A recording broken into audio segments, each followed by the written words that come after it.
क्षितिजल पावक गगन समीरा, क्षितिजल पावक गगन समीरा, क्षितिजल पावक पंचरचितयाः अधम शरीरा, पंचरचितयाः अधम शरीरा, क्षितिजल पावक गगन समीरा। नयनम छिन्दन्त शस्त्राणि नयनम दात भाव का न चैनम क्लेदन्त्यापो न शोष्यत मारुता वासांस जीर्णानि यथा विहाय नवानि गृह्णाति नरोपराणि तथा शरीराण विहाय जीर्णानि अन्यानि संयाति नवानि देहि न जायते मृते व कदाचित् नयम भूत्वा भविता वा न भूया अजो नित्या शास्त्रयं पुराणो न हन्यते हन्यमाने शरीरे। आइए श्रीमद् भगवद गीता का थोड़ा सहारा लेते हैं। नयनम छिन्दन्त शस्त्राणि, आत्म तत्व के बारे में श्री कृष्ण अर्जुन से कहते हैं ये आत्म तत्व ऐसा तत्व है जिसको शस्त्र से छेदन नहीं किया जा सकता है, किसी शस्त्र से इसको काटा नहीं जा सकता है, हवा से सुखाया नहीं जा सकता, अग्नि से जलाया नहीं जा सकता है। नयनम छिन्दन्त शस्त्राणि नयनम दहत पावका न चैनम क्लेदन्त्यापो न शोष्यत मारुता, और न तो पानी में भिगोया जा सकता है। अर्थात चार तत्वों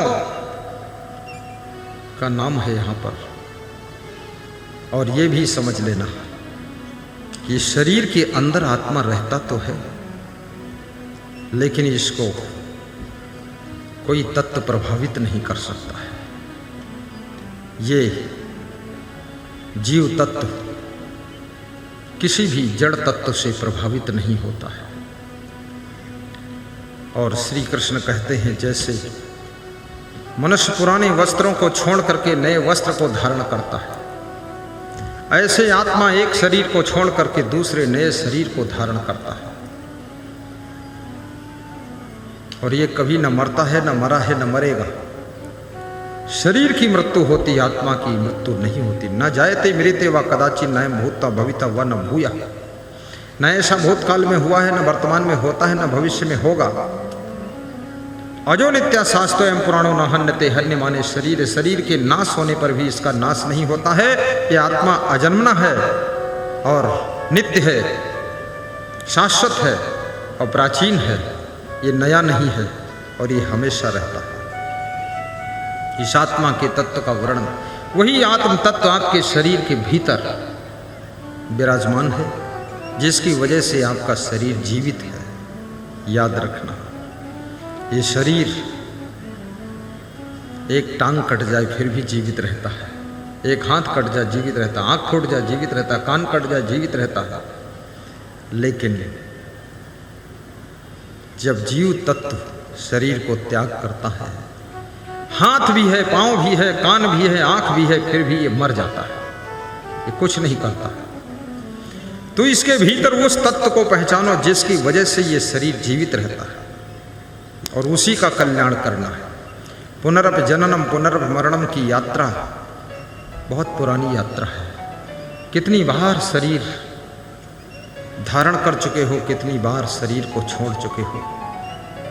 ये साधारण चीज नहीं है, याद रखना। ये शरीर मरण धर्मा है और ये धीरे धीरे मृत्यु की ओर बढ़ रहा है। जिस दिन से जन्म होता है उसी दिन से तुम्हारा शरीर मरना शुरू कर देता है। 1 वर्ष जी चुके हो, कुल उम्र में 1 वर्ष तुम मर चुके हो, 1 वर्ष खर्च कर चुके हो, 1 वर्ष कम हो चुका है। लोग कहते मेरा बेटा 30 साल का बड़ा हो गया, लेकिन सच्चाई ये है तुम्हारा बेटा कुल उम्र में 30 साल का छोटा हो चुका है। अगर 100 साल उसकी उम्र थी तो 30 साल वो जी चुका है, 70 साल और जीना है। एक कहने का अर्थ एक दृष्टि से देखो तो ये भी है कि 30 साल मर चुका है, 70 साल और मरना बचा है। 30 साल उसके खर्च हो चुके हैं, 70 साल और खर्च करना बचा है।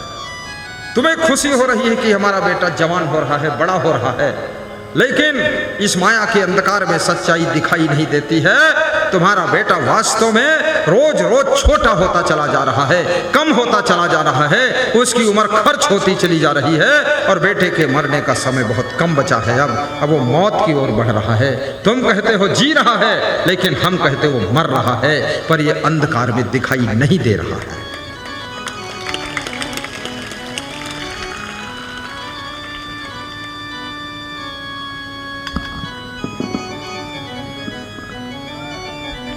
परंतु ये भी याद रखना, शरीर में भी मृत्यु किस चीज की होती है? क्या मरता है इसमें? पृथ्वी तत्व क्या मरता है? जल तत्व क्या मरता है? वायु तत्व क्या मरता है? अग्नि तत्व क्या मरता है? वो भी नहीं मरते। उनका जो संगम है वो विघटन होता है।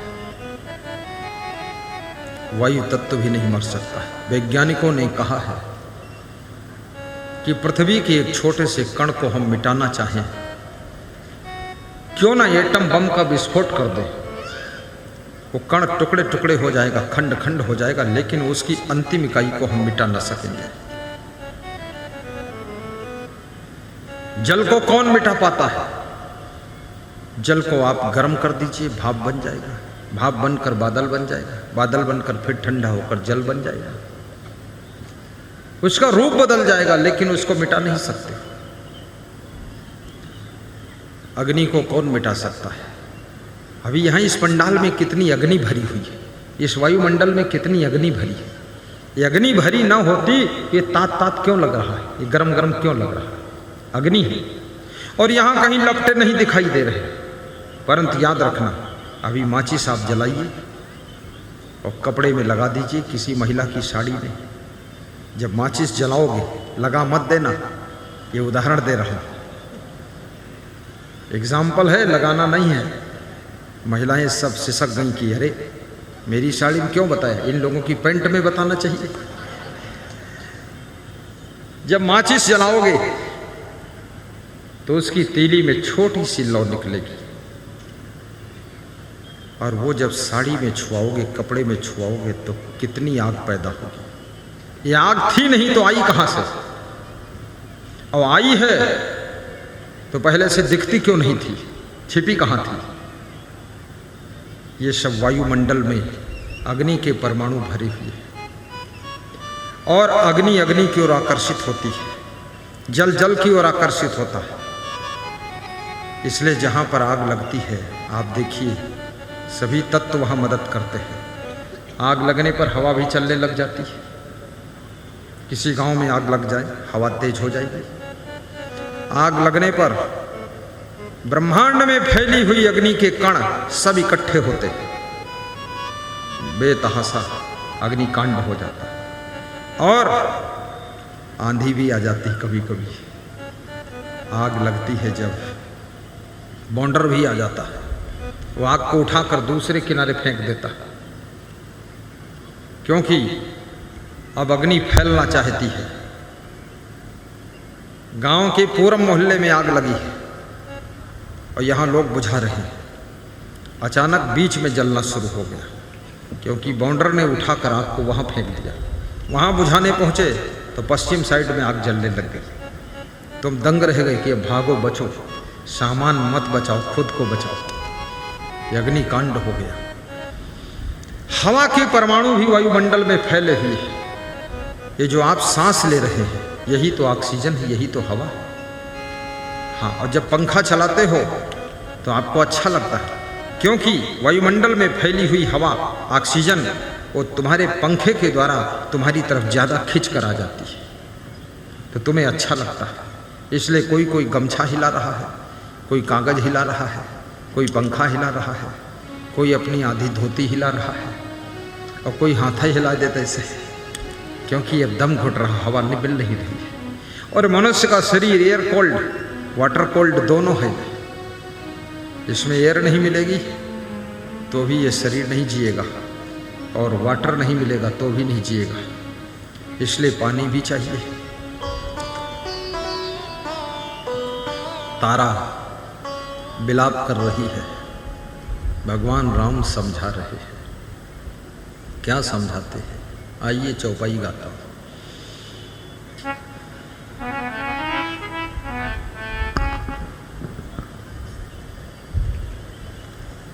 क्षितिजल पावक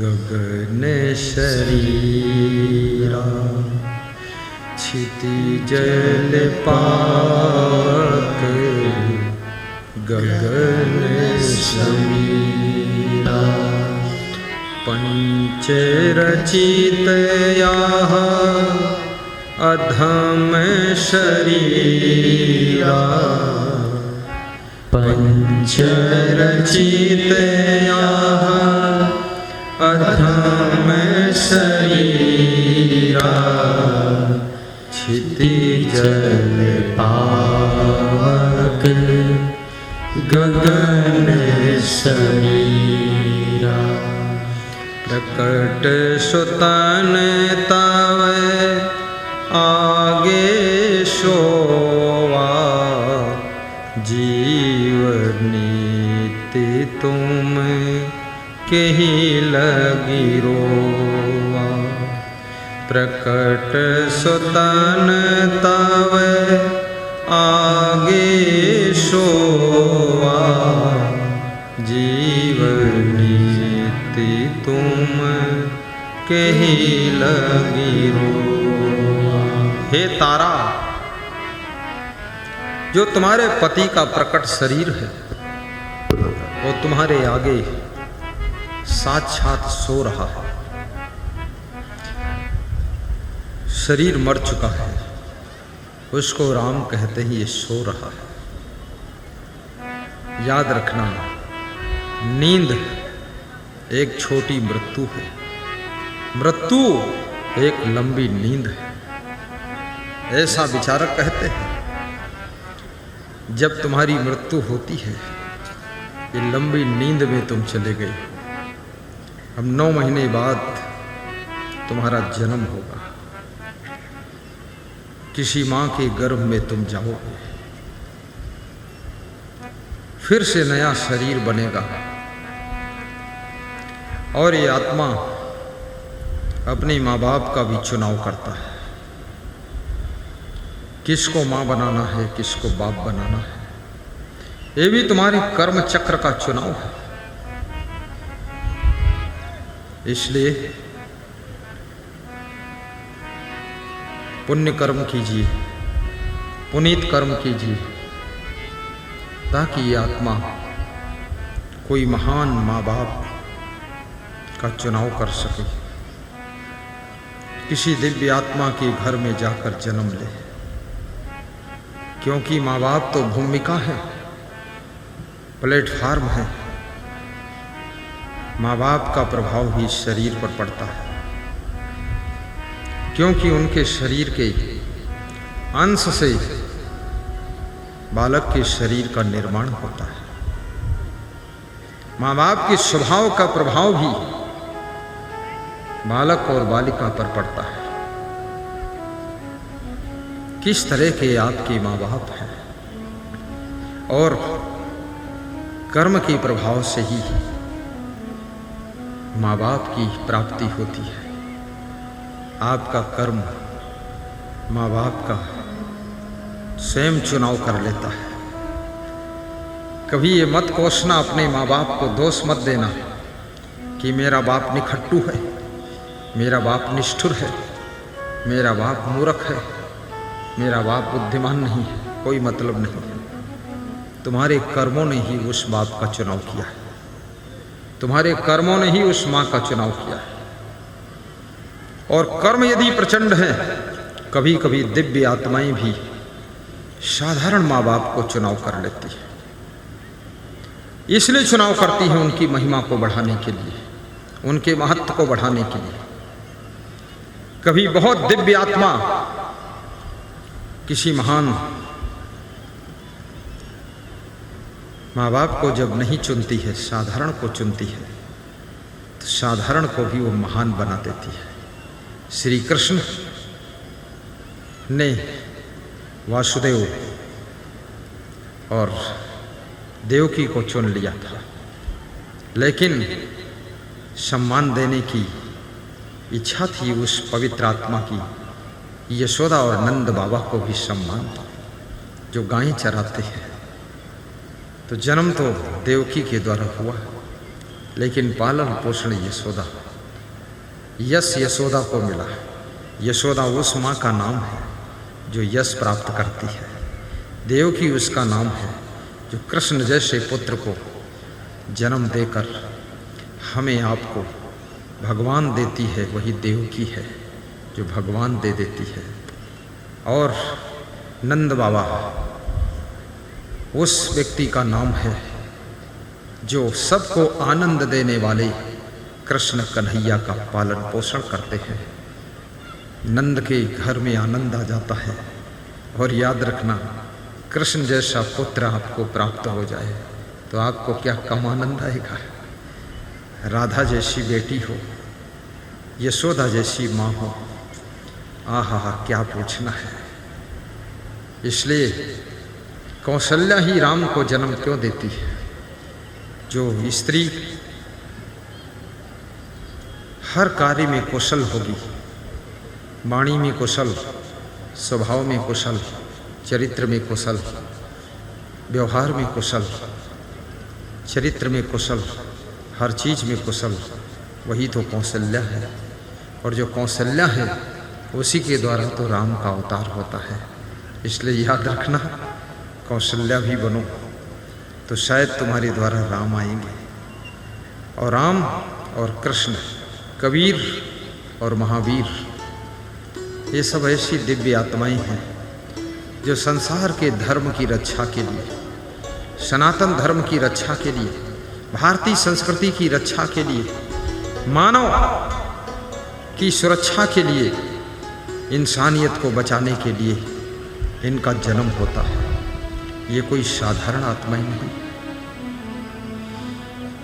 यदि आप अपने माँ का यश बढ़ाते हो तो समझ लो तुम कृष्ण हो, और पिता का आनंद बढ़ा देते हो तो समझ लेना तुम कृष्ण हो। और यदि तुम देवकी को भी सम्मान दिला देते हो, कृष्ण बनकर तुम पैदा हुए हो। कौन जानता देवकी को, कौन जानता कौशल्या को, कौन जान सकता था महाराजा दशरथ को।